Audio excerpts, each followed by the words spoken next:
to the Dawgs podcast with your hosts, Blake Reneker, Justin Charles, and Josh All. Yo, Browns fans, what is up? Welcome to another episode of the Dawgs podcast. I'm your host, Kenny Mack. We got Blake Reneker over here, and we're going to kick off this show today to help you guys understand what happened in the NFL this week. And yes, I did say Blake was here. I am 100% kidding, and you're not going to believe why I said that, because last night Blake and I did an episode and it is vanished. It is gone, and we want to get this information out to you guys. I am going to do this solo because I can't connect with Blake this week. He's got plans tonight. I got plans this weekend. So let's do this solo. But before I kick this thing off, let's talk about YouTube. This is a video, so obviously like, subscribe, hit the notification bell so these things keep coming up. Josh did an awesome show on his second mock draft of this year, so don't miss that. He also did a little bit of a restructure on piece on Deshaun Watson. So keep your eyes and ears open for that 500th episode as well. It has been canceled a couple times. We do apologize. Just guys got sick. We got a number of people trying to get together and the schedules haven't matched. But sign up, be a part of the show. Every time you sign up, you get a chance to get and win a prize. And Josh may have something extra up his sleeve because you guys have been waiting. So let's get in and let's see what happened this week. I mean, it was the NFL Combine, so there was tons to learn.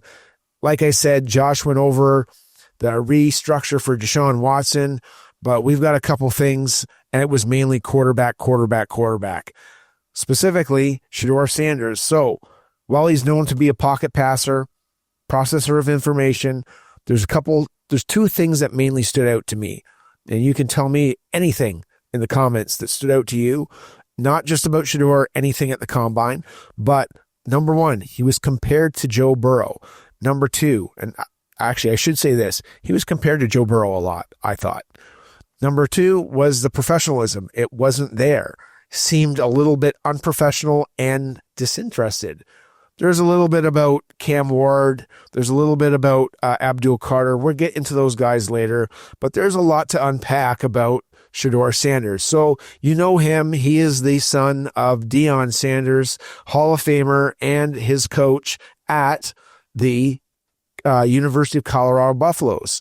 So let's get into these Joe Burrow comparisons. I want you to understand that this just isn't a thing that's said, something that they just don't have anything else to say, or they're trying to pump up his image. Let's take a look at the measurables. First of all, Shedeur Sanders. He is 6'2", he weighs 215 pounds, and he's got 9.5 inch hands. His arm strength's good, and he throws well, but not elite. Functional mobility, he's can escape, but he's not a runner. So that's very similar to Joe Burrow. Let's see where he's at with his measurables. He's 6'3", 221 pounds, so he's an inch taller, I should say, and he's 6 pounds bigger. He's also got slightly smaller hands at 9 inches right on. And these were two things when he came out of college. And you got to remember, like, the comparison that I'm making right now to Shedeur Sanders or between Shedeur Sanders and Joe Burrow is when they came out at college. So this is 2024 Shedeur versus 2020 Joe Burrow. Their average, their arm strength, again, average for Joe Burrow, but they both move well enough to evade the pocket pressure. So who's got the edge here? Based on what I said, what do you guys think? The edge is pretty even. They're very similar size mobility. Shedeur Sanders has a slightly stronger arm. QB traits. What's the number one trait that the Browns are looking for? Accuracy. Shedeur Sanders, he's one of the most accurate quarterback colleges in all of football with his high percentage. He's awesome on short to intermediate throws. where Joe Burrow is, he does have the edge, and the edge is because he has the accuracy on downfield throws. Those deep balls seem effortless to him. So Shedeur is great here. It's just Joe Burrow is that much better. So the edge does go to Joe Burrow. Decision maker, mass processing or mass amounts of information processed. How many times do you guys hear that from Kevin Stefanski, from Andrew Berry? Hey, Shedeur Sanders, no slouch. This guy can process defenses, but he holds on the ball too long. I think that was not necessarily his fault. That might be the offensive line that he had in front of him wasn't that great. Joe Burrow, though, he gets the edge. He is one of the best pre-snap and post-snap processors in recent memory. He can quickly diagnose many plays. He was elite coming out of LSU, and he's that much better now. Pocket presence and handling pressure. Joe Burrow, again, has the edge. Shedeur is a good under pressure, but he takes more sacks than Joe Burrow did. Again, this can be kind of deceiving because we know that Joe Burrow played on that LSU team that was unreal. They had first-round draft choices as receivers. They had a tight end that was, I think, Randy Moss's son. They had first-round talent on their offensive line, and they had a first-round running back. So he had every opportunity to be good, where Shedeur just didn't have that. He had Travis Hunter, and that's about it. Arm strength and throwing ability, this is where Shedeur actually gets the edge. He just had a better arm coming out of college. It's plain and simple. They both have the ability to make tight window throws. It's just with Shedeur's arm, he gets the nod. Mobility and playmaking, again, this is even. We went over this. Both use mobility to extend plays. They both can sidestep and move to get the ball down the field enough to get close to or get a first down. Leadership and intangibles. I thought this was something that I thought Shedeur was going to win.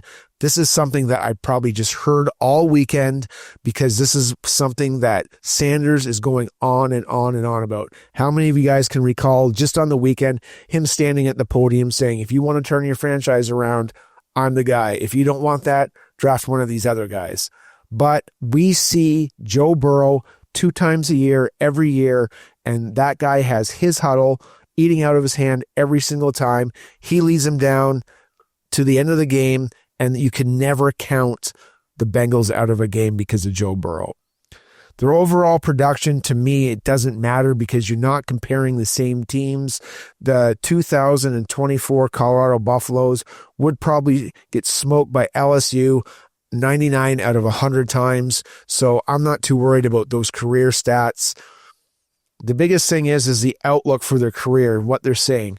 Right now with Shedeur Sanders, his ceiling is a Joe Burrow light or a Dak Prescott. His floor is a solid starter, top 15 quarterback. Draft prediction, you guys know he's going to be a top 10. Looks like he's going to be a top 2 this year.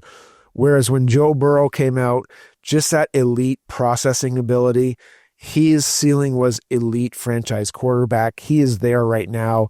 His floor was Pro Bowler and elite franchise quarterback. So you know what you were going to get out of him. And he was the number 1 overall pick. So what is your final verdict? Here's mine. While Shedeur has a stronger arm, he does resemble Burrow in many of the attributes, as you can see. Burrow had an all-time great season, but he had just a way better team. Shedeur could become very Burrow-like if he speeds up his processing and doesn't take as many sacks. There is a good chance he won't take as many sacks because he'll be behind maybe a better offensive line. We'll see. Now, the next thing up about Shedeur Sanders, and this is something that Blake and I were talking about. Is he falling as a player? So I don't know if you guys have heard this, but if you were all into the combine last week, I'm sure you heard there was statements that he was arrogant, that was brash, that seemed disinterested was one of the comments that came out. Conversely, others viewed him as confident, positive. He also drew parallels to Tom Brady because he himself did that, and they thought that was ambitious. So, like, what was it? What was he doing? Like, the guys that thought he was disinterested, was this just a ploy not to get drafted by these guys? Or is this just something being said by teams that are hoping that he falls because they don't have the capital to move up? So once these mock drafts come out, sometimes when these negative comments come out, they can adjust their mock drafts accordingly. And I'm going to give you 2 examples. So these negative comments come out, and then guys adjust their mock drafts. So Dane Brugler, for example, he has Sanders falling to the Pittsburgh Steelers. And maybe Dane just wants to have the Pittsburgh Steelers draft him, and this is an excuse to have him drop. Well, if people see that, then they think, oh, well, he must be dropping, because Lance Zierlein also made him drop, and he had the Cleveland Browns trade up back into the first round of the draft to pick Shedeur Sanders, with the caveat of them keeping the number 3 pick, and they had already picked Travis Hunter. So not that mock draft number 1 makes a nice little rainbow fuzzy, like the 2 players that played college together, they also got drafted together. Well, that's a great clickbait for Lance Zierlein. So he's going to get a ton of clicks. People want to see why this happened. But it also gives a false impression that maybe Deion Sanders is falling. While this did get reported, the thing about some other pundits, Stephen A. Jackson defended Sanders, Dan Orlovsky praised him, tons of guys came in his defense, and even Sanders himself responded to his the comments of being negative and that he was fool's gold and that people shouldn't just trust the media so obviously. While Shedeur Sanders draft stock, so it appears that it may have fallen, but we all know, and just based on the criteria that I gave you earlier about comparing him to Joe Burrow, he's going to be a top 10 pick.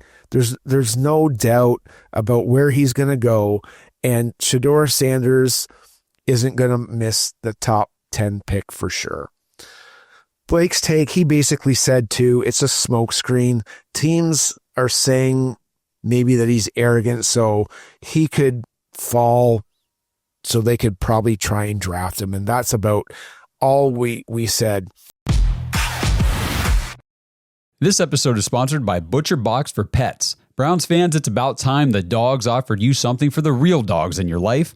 Our furry friends aren't just pets, they're part of the family. And you wouldn't let yourself or your children eat strange meat from questionable sources, and your dog shouldn't either.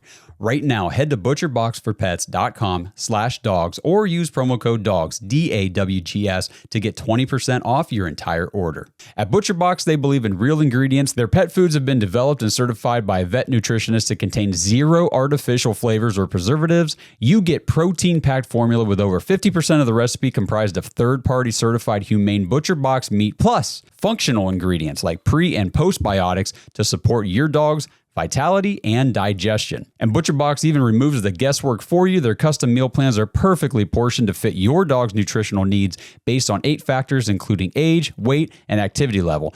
I know my home wouldn't be the same without Odie, our 100-pound golden who thinks he's a 10-pound lap dog, and it gives us peace of mind knowing that we're giving him quality food instead of that factory processed garbage from the store. And speaking of the store, no need to add dog food to the shopping list ever again. ButcherBox delivers their high-quality food right to your door on the right feeding schedule for your dog. And you can change, modify, or pause your plan at any time. So head to butcherboxforpets.com/dogs and use promo code DAWGS for 20% off your order. It's time for all of us dogs to give all of our dogs the nutrition they deserve. All right, so Blake and I did touch on Cam Ward, and I'll get into it a little bit what we went over. Basically, it was just how the Browns gushed over him. I mean, at the Combine, we know the Browns were highly impressed with Cam Ward. Who wasn't? His poise, his escapability, his arm strength, they're all standout attributes, things the Browns are looking for. Browns love his ability to extend plays, command of the huddle, command of the pocket. They're convinced that he's a franchise quarterback, and his performance on the field and his interviews solidified that. And you guys can put this in the comments. I'm not sure there's not a pundit or there's not a scout that was on a podcast that I didn't hear that said, one thing I learned is that the Cleveland Browns love Cam Ward. You might want to hide your cards a little bit. Maybe they know something about the Tennessee Titans that we don't, but I would.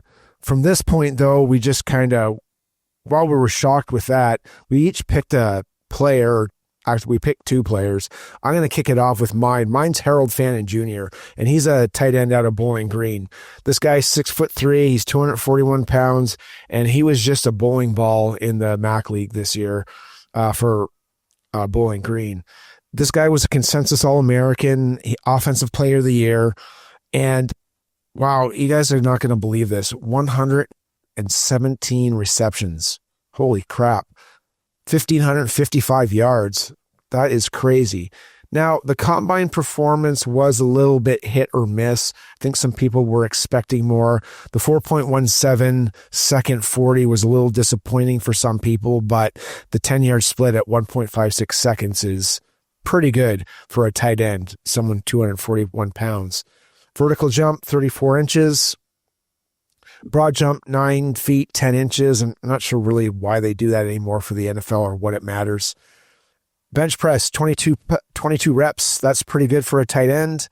Short shuttle, 44.39 seconds. And 3-cone drill is 6.97 seconds. So where his 4.7 ranked was 6th amongst tight ends. I think people that want to draft him want to see better, and that could happen on his pro day, and that's something that Blake noted for sure. The other thing is his shuttle time, though, in agility drills, posting a 6.97 in second into 3-cone drill. That was second fastest amongst tight ends. That's great for him. He's coming off the line. He's agile. That's going to help with separation. So that's going to be good for him. His strengths, route running. Fannin Jr. is known as a precise footwork and ability, known for his precise footwork and ability to create separation against various coverages. His hands are reliable. In the 171 career targets, guess how many he dropped? 2. That's it. After catchability, who doesn't like guys that can get some yak? He demonstrated vision, instincts like a running back, leading all tight ends with 873 yards after the catch, 34 broken tackles in 2024 alone. So that's almost where they play 11 games. That's 3 a game. Versatility, capable of aligning in multiple positions, including inline slot and wide receiver. I know Tommy Rees wants guys that are versatile. He wants guys that can line up all over so they can disguise and hide what formations that they actually want to use to catch defenses off guard. What is his weakness? The first one we mentioned, he's 241 pounds. They want to see him a little bit bigger. I think he's a gamer and you don't need that. His limited strength may affect his effectiveness as an inline blocker. We'll see what happens or how much they actually really want someone like this that can tote the rock well to actually stay back and block. And there is a bit of a concern about coming from the MAC to the NFL that a lot of guys come from, like Kareem Hunt comes to mind. He played for Toledo. He was fine. He was not a tight end, but I think this guy is a gamer. Overall, I mean, Fannin Jr., he's a type of player. He might not test well, but he does test well on the game. Competitiveness, toughness, high football IQ. These are all things that we've gone over and over that the Browns are looking for. He can process high amounts of information because he's playing different. While it's one position, he's playing different areas of the field. And here it is again. He's a gamer who consistently outperforms expectations. It didn't matter who the competition was. So who is he a lot alike? These are the names that I'm getting, and you can tell me if you like it, if you don't. The receiving prowess of Isaiah Likely. Route running of Dalton Kincaid. Athleticism as well. Playmaking ability of Ja'Tavion Sanders. Now, that was a guy who we were big on last year. So these guys compare very well to Fannin Jr., and he's someone I would definitely like to see on the team. Now, what we did is we went back and forth, Blake and I. I'm just going to get into my next one. This is not going to be a very popular pick. It is Kyle McCord. And Kyle McCord is not loved in the Buckeye State, but he salvaged his career at the university of Syracuse University, I should say. 6'3", 218 pounds. His combine performance, he participated in various throws, opting out of the 40-yard dash only. His accuracy, so he's consistently delivered precise throws with short, intermediate, and deep routes, demonstrating a reliable ball placement. Timing. McCord's passes were notably on time, aligning well with receivers' routes, so that's good. That's something that Kevin Stefanski and Tommy Rees are looking for. Arm strength. While accurate, some analysts note that his throws lacked the desired velocity, indicating moderate arm strength. Now, this is the one that I think he is known for. However, I'm going to give you a little tidbit of information. This is why I brought him up. Now, Sporting News, they awarded him an A. That's great. CBS noted he was impressive with his accuracy. NFL.com, 6.13. So that's basically for them. He's going to develop into maybe a potential starter. The thing that really knocked me for I guess I'll go into his strengths. So his strengths are his poise, displays composure under pressure, maintaining focus, and delivering throws even in the face of defensive challenges. Decision-making, generally makes good decisions, effectively reading defensive and choosing appropriate targets. Now, this may be more at Syracuse than Ohio State. You guys can tell me that. Mechanics, exhibits solid throwing mechanics, contributing to his consistency and accuracy. Areas of improvement, we went arm strength and mobility. So here's the biggest thing that I couldn't believe. So I almost fell out of my seat when I saw this. I came across looking for a player to talk to you guys about. I came across a YouTube video. It was from Rich Eisen's show, and he was speaking with Jordan Palmer. If you don't know who he is, that's Carson Palmer's brother, and he has his own elite quarterback school, who Kyle McCord is part of. So obviously he's going to pump up his guys, but this is what he specifically said. McCord is going to start in the league for a long time. That is not what I would have thought of Kyle McCord. And aside from what I said of being a starter, he also mentioned that he had one of the highest IQ scores in the current style of testing that they do in the NFL. Now, he also went on to explain that with the test, they do a test specifically with a Wilson ball that has some kind of microchip in it.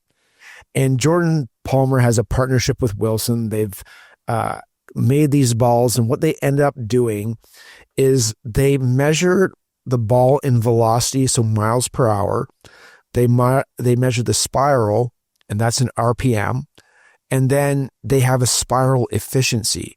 Now, with measuring what his throws were, apparently Kyle McCord is in the 95th percentile of all NFL quarterbacks, if you can believe this. And yeah, I get it. Can you believe I'm saying this? What it sounds to me when I hear Jordan Palmer speak is like he should be the number one pick in the draft based on these intangibles. But if you want to hear it with your own ears, just go to the Rich Eisen show or Google Rich Eisen show, Jordan Palmer on Kyle McCord, and you'll hear it for your own ears. I don't know if I want the Browns to pick him. I'm thinking, depending on where he is, based on this information I've heard, I'm ready to take a flyer on it, guys. I don't know about you. Again, put this in the comments. What do you think? This episode is brought to you by Bodden Sports. Browns fans, Bodden Sports is your one-stop shop for all your athletic gear. Bodden started out perfecting and manufacturing the best balls in the business. Yeah, if that sounded dirty, that's more about your mind than my words. But hey, it's true. Baseballs, softballs, footballs, basketballs, volleyballs, soccer balls, you name it, and Bodden has engineered the highest standard sports balls available. And now they offer more than just sports balls. If you got kids playing baseball or softball, Bodden has batting gloves and bats to go along with both game balls and training balls. If you're into basketball, Bodden makes basketball specifically for indoor or outdoor use. Heck, Bodden even has all the equipment you need for pickleball, which is one sport that I hear everyone is playing and yet I still never have. And I need to fix that soon. But don't miss the backyard games section of Bodden's website where you can order everything you need for this upcoming outdoor season. pool balls, backyard volleyball nets, croquet, bocce, horseshoes, cornhole, and more. Right now, you can get 10% off your entire order at Baden Sports, BADEN Sports.com/dogs, DAWGS, and use promo code DOGS when you check out. That's 10% off all the top quality sporting gear you need this season. BadenSports.com/dogs. All right, so the next two picks are going to be Blake's picks, and I'm super happy that he picked the first one here. Him and I always get after each other about Trevian Henderson and Judkins, and he's always on me. Blake always wants to pick Henderson because he's got the faster speed, but guess who he picked this time around? It was Quinshon Judkins, standout quarterback of the Ohio State Buckeyes, and he showed up at the NFL Combine. This guy, he's 6 foot and he's 221 pounds. He is a load. He started off, as you guys know, at Ole Miss, 1,500 yards rushing, 16 touchdowns, and he was a key piece to us winning the NFL, the NCAA championship. Here's the biggest thing that he did. He was pretty damn close to Trevian Henderson. 4.48 yard dash, second in the 40-yard dash. His vertical jump was 38.5 inches and his broad jump was 11 feet. That's pretty long. Again, I don't know why they always do the broad jump. Does it really matter?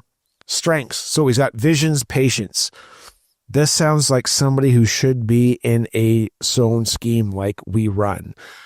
Judkins exhibits excellent field vision, allowing him to navigate through defenses. Power and balance, never a bad thing when you're running back. Sturdy frame, balance make him difficult to tackle, often require multiple defenders, much like Nick Chubb. Receiving ability, he has reliable hands, making him a versatile threat. Versatility is a key component that most, but especially our Cleveland Browns, are looking for. Obviously, one of the big things he is not known to do is pass protect well, but that's why we have our running backs coach, Deuce Staley. The draft projections now, based on that run, is he is a late first round to early second round pick. God, I would love to have this guy on my team. Overall, Quinshon Judkins is the perfect blend of athleticism, production, and versatility for this running back position, and we would love to have them on the Cleveland Browns. The other guy that he picked, so that is Blake, he took a defensive player, and we kind of made fun of this point because we really don't want to see any defensive players drafted this year until the 5th round because we are so vacant on offense right now. Pearce Jr., he is a standout edge rusher from the University of Tennessee. He is known for his explosive speed. He stands at 6'5" and weighs 245 pounds. But here is the kicker for this guy. He ran a 4.47 second 40-yard dash. You just heard what I said about Quinshon. That is a 1/10 of a second or 100th of a second less than Quinshon actually runs himself full speed. Now, will he be running full speed at the quarterback? Probably not, but he also has 71 tackles, 19.5 sacks, and 27 hurries in his time at the University of Tennessee. And he is regarded as a very high NFL prospect. Again, having a guy like this kind of sounds like Oronquo that we have on our team. Maybe that's somebody that gets replaced down the road, or maybe that's someone who we're looking to replace. So, guys, we got some really good news, though.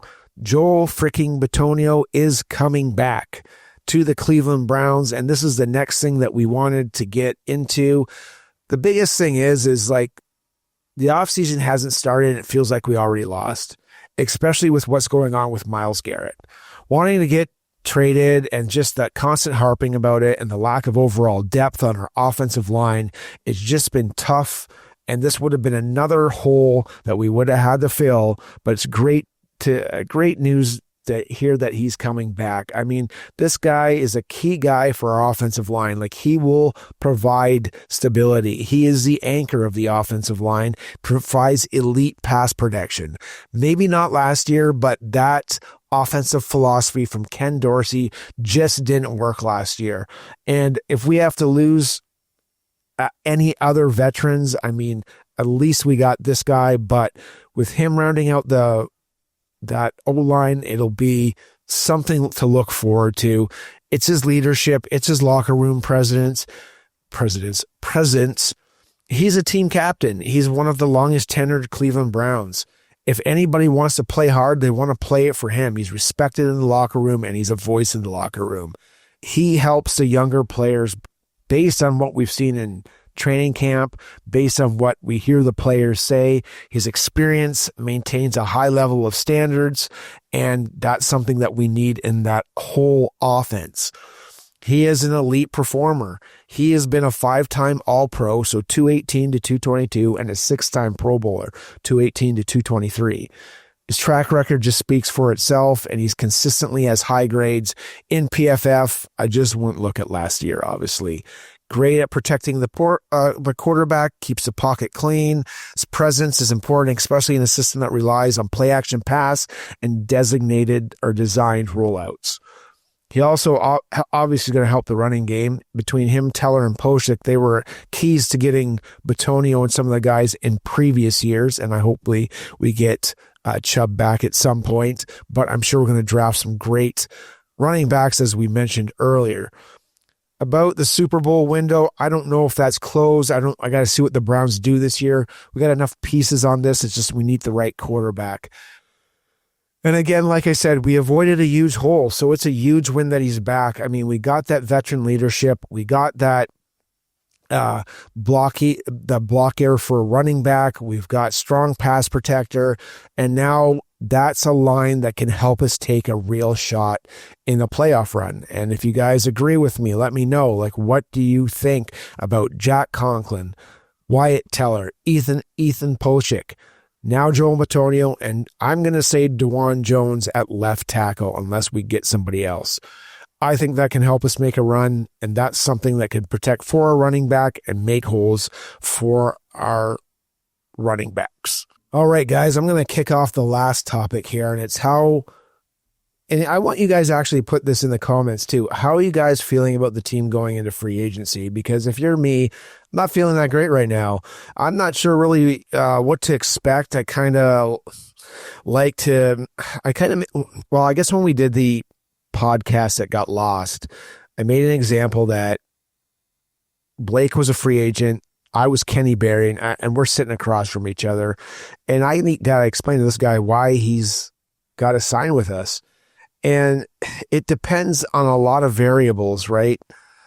I mean, do we have the money? I mean, we don't have a lot right now. We just got under because we restructured Deshaun. We've got a ton of holes to fill. So do I get more guaranteed money at a smaller rate, or do I give more years, like to entice some free agents that are really good? And I want to pump up the Browns. I'm the general manager. I'm almost a sales guy. I've got to be the guy that talks Blake into signing a deal. But what if Blake brings up the report card? I mean, obviously Andrew Berry's got go-to answers for everything. Last year, the weight room was garbage, and they made that. And maybe the one thing off every part of the list is going to be a yearly thing. So maybe he has that. And the biggest thing that I got to keep coming back to, and I've said it several times in this episode, Blake and I said it several times, is how do you go into free agency with the vacancy of the offensive room, just the lack of depth? The first thing you have to do, and I don't want to put down the player, but all you have under contract right now is DTR. And while our defense was sold out last year and had to play the most amount of snaps because their offense couldn't stay on the field, how do you explain that to a potential free agent on the defensive side? That's why I picked Blake as a defensive end to come over and help us out, because you're going to be playing a lot and be pretty beat up at the end of the year. So Blake was a little bit more positive. He thinks AB will be aggressive and he'll do what he always does. But one thing that he's doing, though, is he's not planning for the future, because these guys need to win now. And that was his point. last but not least, I mean, we did kind of gloss over like what happened between March 4th. I think that's when he was supposed to go on with Josh and Justin. Up to now to March 7th, I put it in, and that was the most notable releases. So Jacksonville released a bunch of guys: Evan Ingram, Devin Duvernay, Ronald Darby. You guys have seen Buckeye great Joey Bosa. He was released. Raekwon Davis, he was released from the Colts. Punter got released from the Bills. And then Harold Landry, he might be an option for Jim Schwartz's defense. Linebacker from the Titans was released. And then a big one, Jonathan Allen from the Commanders. And we each kind of picked one. There's one that I didn't say, and I thought Blake was going to get it right away. And that's his boy, Gardner Minshew. He's not all Minshew mania. I mean, we got a guy that his playing style, his playing strengths, I mean, he's accurate. He's poised under pressure. Got great leadership qualities. He's a locker room guy. His ability to extend plays and maintain composure. That's somebody that a guy like Cam Ward could learn behind. And, you know, I picked, just in case we don't get Harold Fannin Jr., I picked Evan Ingram because he's a 6'3", 240-pound guy, basically the same dude. He's a hybrid tight end that you could use as a receiving weapon, and he's not your traditional inline blocker. So, guys, that's all I got right now. Thanks for staying tuned. Head to jointhedogspodcast.com. Jointhedogspodcast.com. Head to jointhedogs.com if you want to become a Dog Pack member. Can you hang out with me, hang out with a bunch of the guys in the Discord. We've got a handful of members. They're joining up every single week. Jump in, get involved. The Discord's a blast. Get ready for fantasy football season. I know it's only March, but we got a couple dynasty leagues coming through, and you guys will have a ton of fun. Who knows? Maybe we'll have to give birth to another one in the next little bit, but we'll see you guys. So come and be a part of the Dog Pack community first and foremost, and get part of a die-hard Browns community because it's a great place to be. I'll see you guys there. Again, thanks for tuning in, guys. I am out.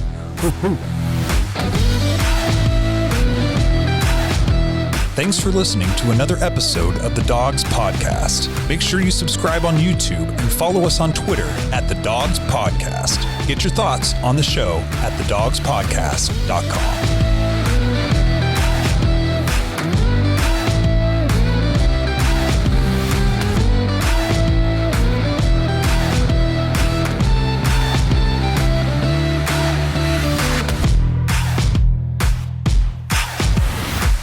This episode is brought to you by Danger Coffee.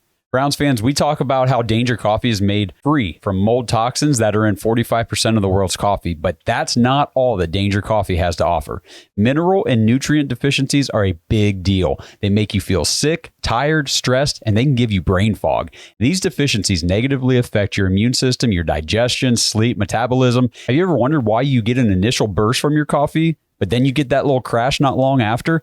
Danger Coffee's patent-pending process remineralizes your body with more than 50 trace minerals and electrolytes, leaving you more energized, engaged, powerful. These micronutrients enter the cells to boost performance. They bind to toxins to provide detoxification support. I know that sounds like a lot, but the bottom line, guys, is minerals matter, and most of us really don't get enough of them on a daily basis. Danger Coffee delivers micronutrients, plus it gives you access to the minerals you already have. Head to dangercoffee.com, use our code DAWGS, DAWGS, for 10% off your order, and that code can be used over and over, so you get 10% off every order you make using code DAWGS. It's time to start every day off with a cup of coffee that gets you going and actually keeps you going. dangercoffee.com, code DAWGS.